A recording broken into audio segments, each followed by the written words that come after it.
Yes, yes. I know. We're looking rather fancy for this video. I wanted to provide you with a little guide on vertical jungling. It's going to explain what vertical jungling actually is and how to use it in your games to actually win and not want to FF at 15, because I see a lot of people doing this strategy, trolling with this strategy, using it in the wrong situation, and it basically snowballs the opposite direction into an FF at 15 loss where the jungler ends up blaming all of his teammates. And it's just purely because that strategy was used incorrectly. So let's clarify what vertical jungling is today. Normal jungling, you would start at your blue buff and you'd head down to your red buff, or you'd do vice versa. Start at your red, go to your Krugs, clear up. That's normal jungling. Vertical jungling is splitting the map in the opposite direction. So you might start on their red buff, clear to your blue buff, and secure that half of the map.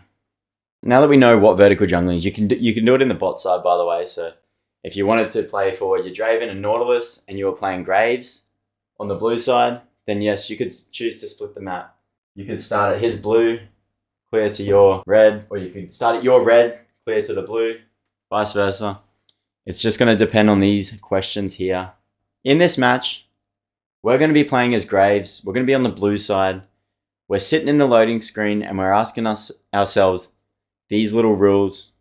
Can my lanes move first? I've got a Kayle in my top side, matched up into a Darius. Can Kayle move first? I'm going to let you answer this question for me. What do you think? We're going to say in between level 1 and 6, who's going to win that trade? Particularly Darius is going to win, especially once he gets level 3. He's going to get his E. He's going to be able to pull Kayle if Kayle's not spacing well enough. And then he's going to be able to combo Kayle. He's going to have priority in that lane. Kayle's going to have to play super safe, because as soon as Kayle walks up, Darius has that ability to be able to hook Kayle. If she does hook Kayle, she gets comboed, dies. So she's got to choose to play safe until at least level 6, right? When she starts to get range, she gets her ultimate ability. It kind of counters Darius' ult a little bit. And it's going to become more of a skill-based matchup. So the answer to this question would be no, Kayle can't move first. Ahri versus Kassadin. Ahri is going to be able to move first in this scenario. Kassadin is a late-game hyperscaling champion. Ahri has the wave clear on her Q. So yes, if you were to make a split map and you were forcing invades, say into the bot side, Ahri is going to be able to move first before the Kassadin. So Draven and Nautilus versus Ezreal Yuumi. Draven and Naut are going to be able to move first. Draven's not really going to want to move, but the important thing here is Nautilus can. When Draven has pushed, which he will push, because he's got to catch his axes and constantly throw them so that he doesn't have to keep spamming Q. You know what I mean? He's going to be juggling and throwing and whatnot. So they're going to be constantly pushed up into Ezreal's tower, and they're going to have priority. So the next question would be, do you win the 1v1 against the enemy jungler? So Graves does beat Amumu early. It wouldn't be such a problem if you were to encounter Amumu. You'd win that 1v1 at least early. So that's a tick. Do you know where the enemy jungler started? This is important. And it's also important that these two kind of assist each other, because if you win that 1v1, it doesn't matter so much. You don't need to know so much if you're going to win that trade early, because it's going to force them out of their jungle anyway if they were to see you, and they're going to try and call upon their teammates. But if their teammates can't move first, the teammates aren't going to move. You're going to have the ability for your teammates to move first, like we spoke about. Ahri is stronger than Kassadin early. It would be stupid for Kassadin to leave lane, because Ahri can just push Kassadin under. Kassadin's going to lose XP, farm, all the above, just for nothing. You might be able to escape. Definitely helps having a slippery champion if you're doing invades or vertical jungles so that you can escape, like Talon, Graves. So yeah, it does help to know where the enemy jungle started. If Amumu was to start here for some reason, I don't know why he'd start on his strong side, but where's the Amumu? Oh, yeah. So you might come up against an auto-filled Amumu, and for some reason he wants to start on his top side. You get vision on him early, you get a nice little ward here.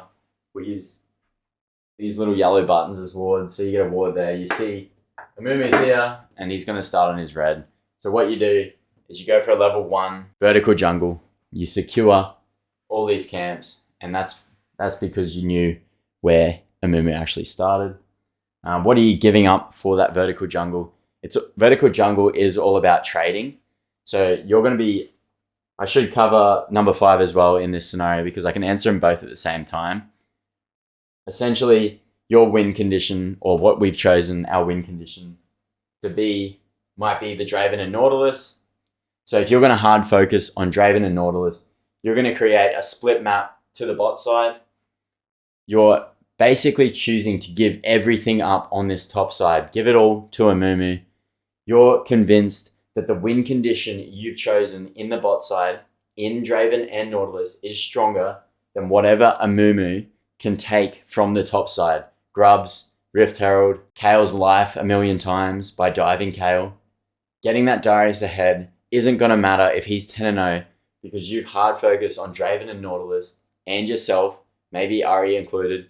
You've got all of them fed, and all they have is a fed Darius. So in this scenario, if you've just given up the Grubs and Rift for 3 dragons, maybe a soul, you've got a 10-0 Draven with a very fed Nautilus, and maybe Ari's got a few assists too for the troubles, then yeah, that was definitely worth giving up whatever you gave up on this top side because you forced that vertical jungle. I'm going to use this as an example. We've just come out of the loading screen. I've decided I want to, knowing this information, Ari can move first, Draven and Naut can move first. So what that tells me is Amumu has to, this is Amumu's weak side because our 3 champions can move first if I wanted to steal this from Amumu. So what Amumu will want to do if he's a higher elo is secure his weak side before moving into this side where Darius, which is his strong side, can move to help him because Darius is going to have priority over Kael early. So he'll have that push and strength to actually be able to roam early, whether or not Amumu wants to. It needs help defending these camps from me at level 3 if I was to, path from like here up into the jungle this way and try and fight him. Darius can move first. That's just kind of trying to explain strong side. So a smart Amumu will clear his bot side first in this particular match. But what I could do is, knowing that I will win against Mumu in a 1v1, and knowing that this probably isn't watered, even then, my lanes can move first because we discussed that. Ari should be able to move first. You've also just got to make sure you're looking at your map. Have that map awareness because every game is different. Every player's skill and ability is different too. So Ari might not want to move. She might be trolled. So you just got to monitor whether or not Ari's going to move. But if you're going off statistics, Ari should be able to move first. And that gives me confidence in 1v1ing this Amumu. Knowing that Yumi's not going to move, Ezreal's not going to move because Draven and Nautilus are also going to have priority. They can move first. So 1v1, level 1, I could push this Amumu away, force him to basically go into a defensive style vertical jungle. If he was smart and he saw it and he noticed, okay, Graves is pushed into my jungle level 1, he's going to secure all my 3 bot side camps, then I'm going to have to trade something else on the other side of the map. What he'll do is go into your top side. He'll run straight from there around into your top side. And that's okay. We want to force a vertical jungle. So you don't want to defend against this. You want to let him take it. That's going to help. That's going to assist with your vertical jungle. It's going to push Amumu onto this side of the map because we want Draven and Naut to be protected. If Amumu is up here, Draven and Nautilus are never going to get ganked unless Amumu goes off tempo, out of his way, ditching these camps to run down bot side to make like a sneaky little gank. For the most part, if you're on tempo, forcing this vertical jungle in the bot side, you're taking these camps as they spawn, you've got priority in these lanes, then Amumu is not going to be able to fight you in any scenario. You just got to make sure that your laners are actually showing up because if Kassadin, Ezreal and Yuumi do decide to come into the jungle and assist Amumu, you've got to make sure you're able to get out of there. There could be scenarios where the Kassadin, Ezreal and Yuumi move on the map first before Ari and Draven and Naut. So You got to obviously be smart about your invades as well. Like, just be sneaky. But yeah, the whole idea is to be securing these camps before a Mumu can, with the strength and that 1v1 advantage and the lane advantage. So we're going to assume that Ari's got Cassidy under tower. It's a good idea as well if you're forcing a Mumu onto this side of the map to get either Ari to red ward this top side brush, these yellow markers are wards, or you could put a red ward on your blue buff. So that's going to help when a Mumu is running between these camps. That'll allow you to see. Kale's going to be pushed under tower, trying to farm, get to level 6, get to level 11, whatnot. We're just ignoring her. She might get tilted, but our win conditions the bot lane. Hopefully, Kale can stay in it, because I know that it can be mentally draining just dying all the time. Amumu's going to want to dive Kale and get this Darius ahead. That's the ward. So yeah, if you are splitting the map, Amumu's going to be going, what can I do on the opposite side of the map? What are you giving up? You're giving up Kale's life. She's going to get dove. But luckily for Kale, she's got ultimate. Maybe she can make a 1-for-1 with the Darius. And that would be worthwhile. As long as you're trading at the bot side of the map, maybe you're killing both of them and they're just getting a 1-for-1.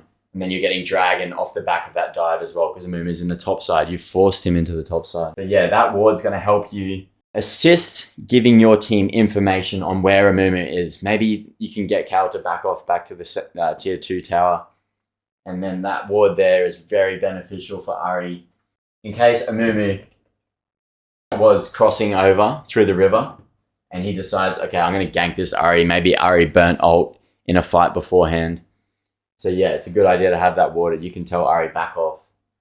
Ari can back off, be safe, while you're making your trades in the bot side and making your plays happen. Like, of course, that ward's going to give you information so you could actually make a counter gank if need be. But like, that's just another reason why that ward's good, because like obviously if you can counterplay because you're more ahead than this Amumu, because you're outsmarting him with your vertical jungling skills, then he's going to flop, try and kill, and you're going to end up winning that 2v2.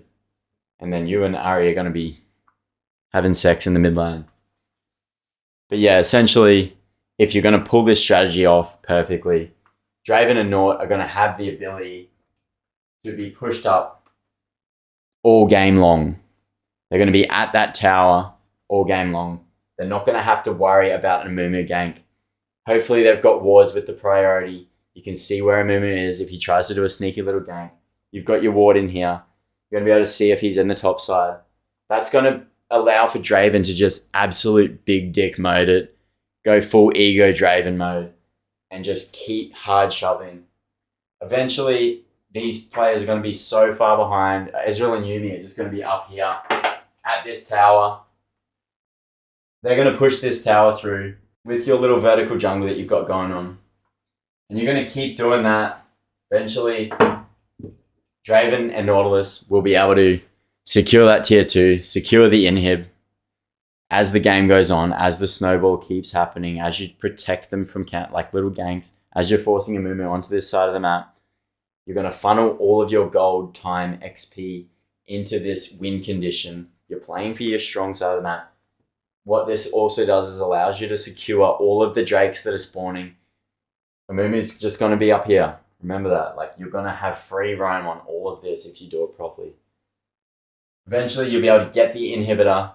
These two players are going to be so far ahead that Darius and Amumu are going to want to hope that they played it correctly up top side. They got Darius strong enough to be able to defend against Draven and Nautilus. When Draven and Naut finally decide that they're going to get that inhib and then move to the top side, Baron should be spawning at this point, so then you can start to prioritize Barons.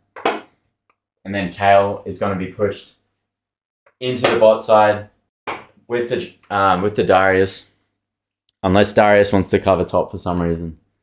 But yeah, Nautilus will be able to lock down Darius with the Draven damage, so be kind of stupid at this point if you've managed to get these two players super ahead. Kale's just going to catch waves, keep scaling, and she's the fail-safe if this strategy does go wrong and it turns into a late game match. But essentially, Same thing, you'd want Draven and Nautilus to just ego mode it all the way to the top inhib. That's going to give you priority on this side of the jungle. You're going to be able to split the map this way, and that's going to give you a free Baron. Like, you're going to have full priority here with that inhib pushed in. You're going to be able to get wards out all here, give you the free Baron, and then you can look to get the mid tower, and then close the game out from there. When you're doing this strategy, when you've got early game champions, you want to close the game out as fast as possible. Don't allow for them to scale back into the match. The whole vertical jungle strat just goes to waste then. So you got to make sure, like, obviously some players don't understand how to keep pushing. Like, the ADCs will just go, oh, I got the bot lane tower, so I'm going to move to the mid lane. Then they go to the mid lane. They don't do anything with their power, but with the gold they've been fed. I've had games before where they're like, you've got like a 10-0 ADC and they go mid and just sit in the mid lane and farm and don't really do much, and then you end up losing. They throw the game. So yeah, you got to understand how to pressure with your gold leads. So these are rules of thumbs when vertical jungling. Only vertical jungle to strengthen one side of the map that you want to play on. So in the last example, we want to play on our Draven and Nautilus's side. So we're going to vertical jungle to strengthen them. Vertical jungle towards the winning lanes only. That was the Ahri and the Kassadin, the Draven and Naut. That's why we're in the bot side of the map. Make sure you're factoring in the enemy win condition in that pre-game lobby, in the loading screen, and do not force a split map that's going to benefit the enemy team's win condition. If you do miscalculate win conditions, say you're pushing and pressuring for your own win condition while you're ignoring the other side of the map with your vertical jungle, their win condition might be so much stronger than you because you didn't even think about shutting it down.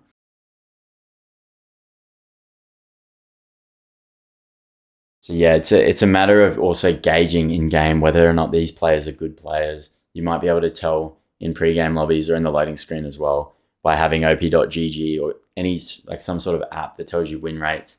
You can always gauge people's skill set off that too. Do not invade towards laners that cannot help you. You might have priority in one of the lanes.